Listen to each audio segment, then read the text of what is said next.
Hi friends, my name is Cynthia. I've been gardening in the suburbs of Georgia for the past 6 years. I garden on about a quarter of a half an acre using containers, raised beds, and I love my green stalks. I'm what you would call a chaotic gardener, which means I tend to bend the rules a lot. Time is not always on my side due to other responsibilities, but I still manage to grow enough to feed my family and to preserve food for future use. I'm glad you stopped by my channel and I hope you have fun along the way. We are in the third week of April and I am behind on seed starting, but I'm on time for a direct sowing and starting seeds for a later harvest, which is fine. Good morning.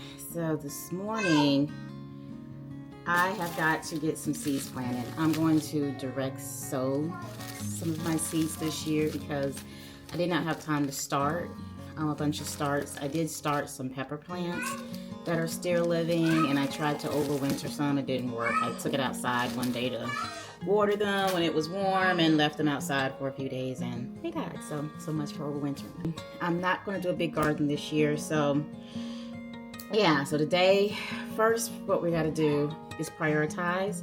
The first priority is coffee. Have some more pepper seeds. Oh, my Sugar Rush peach. I should have started those early. I'm gonna put them on a heat mat down in my basement and grow to let them grow. Cucumbers, tomatoes, squash, radishes. You know, the one thing about me getting started late is that I am in the South, and when it gets hot, it gets hot. And I don't want to garden. So succession planting, yes, you need to do it, but there becomes a point in the summer when I'm done. I can't do it anymore. What survives, what doesn't, it'll get pulled out and be used as compost for the next year. So it is what it is. You know, you do the best you can, especially as a parent.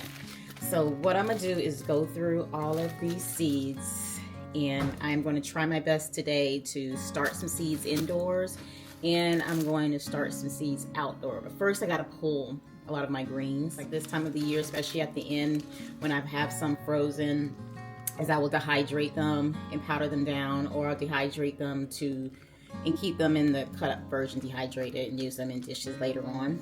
But my plan of action for this week, not today, this week.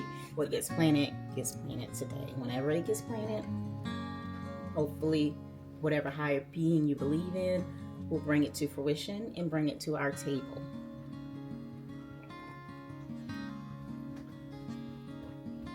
That's good.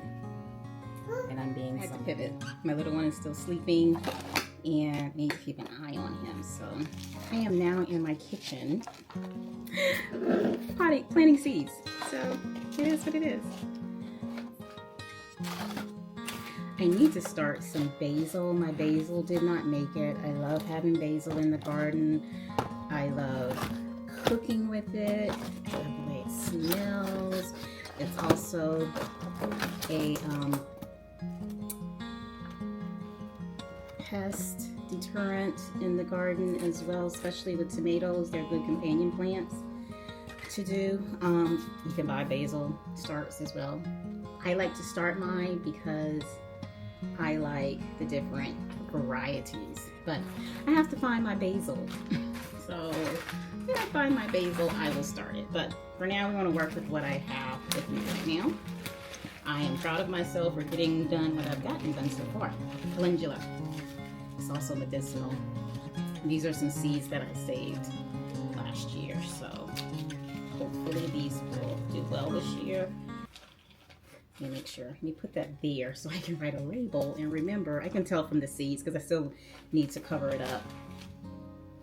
These are some more calendula. These are some marigolds. These are dill seeds.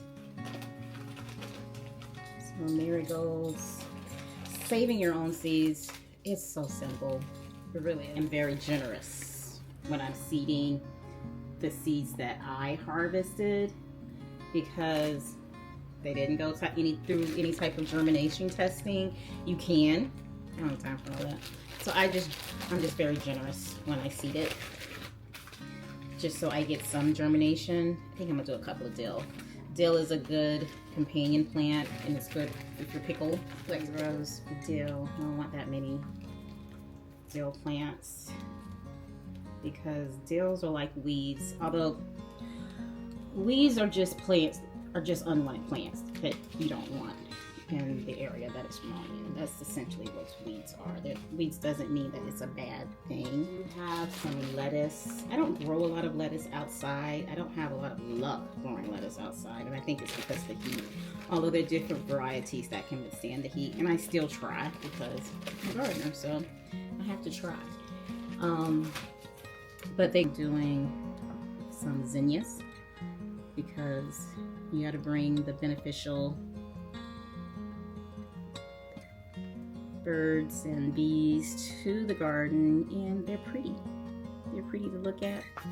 They're pretty for cut flowers if you like to. And I've already watered this stuff down so the soil is moist.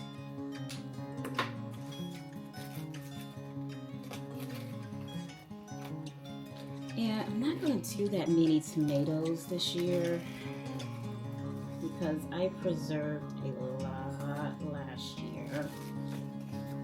And when they start coming in, you still got to do something with them. So remember that as well as you are planting and trying to decide what to plant. And these are some Roma tomatoes. So these are good for making tomato sauce because they're not that runny. These are determinate bush. So that means it won't get that big. I don't need a big trellis to put it on. I can just put these in a tomato cage and they'll be fine. Or I can just grow them near stakes with stakes near them and they'll be fine. And yeah, as soon as they start to come out, I will harden them off. I just have to be diligent. Out for me today. I'm gonna, like I said, put this on the grow shelf. 2 weeks, week to 2 weeks, we'll start seeing some things pop through. If not, then I need to reseed it, especially the ones that the seeds I collected, just to make sure that I'm getting some germination. And if I don't, then time to start over. And starting over is fine. You just lost time. It's okay. It'll be okay. It's not the end of the world. But thank you guys for hanging out with me today. Talk to you next time, friends. Bye.